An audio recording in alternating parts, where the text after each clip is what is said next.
Bonjour, je vais vous lire le message spirituel du jour du 10 février 2021.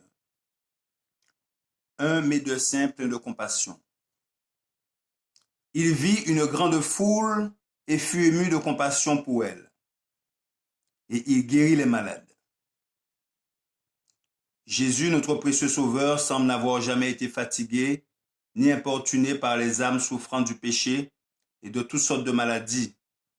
Quand il sortit de la barque, Jésus vit une grande foule et fut ému de compassion pour eux. Cela représente beaucoup pour ceux qui souffrent. Il identifiait ses intérêts aux leurs, il partageait leurs peines, il éprouvait leurs craintes et sa pitié le faisait compatir à leurs souffrances. Oh, quel amour incomparable! Il devint un avec nous afin de prendre part à toutes les expériences de l'humanité. Il a été comme nous, soumis à la tentation, mais il n'y a pas succombé. L'humanité ne doit pas être méprisée.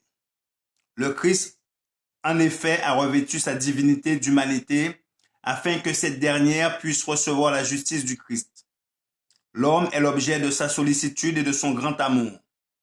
La rédemption que ce terme renferme de choses, tous ceux qui consentent à être rachetés sont relevés, sanctifiés par Jésus-Christ de toutes les choses basses terrestres et deviennent capables de collaborer avec Dieu à la grande œuvre du salut en revêtant l'humanité. Jésus révéla dans sa propre vie et dans son caractère ce que l'homme peut devenir. Même s'il est placé dans les circonstances les plus misérables, Jésus n'avait pas le moindre argent pour payer un impôt. Et il accomplit un miracle pour s'en acquitter. Jésus, notre précieux Sauveur, était sans foyer et il souffrait souvent de la faim.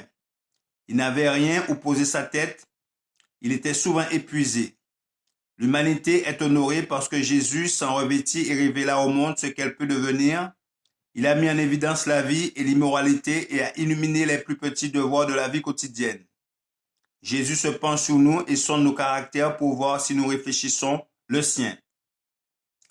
C'était le message spirituel du jour du 10 février 2021. Je vous remercie de votre attention et je vous dis de passer une bonne journée. Que la grâce de Dieu soit avec vous.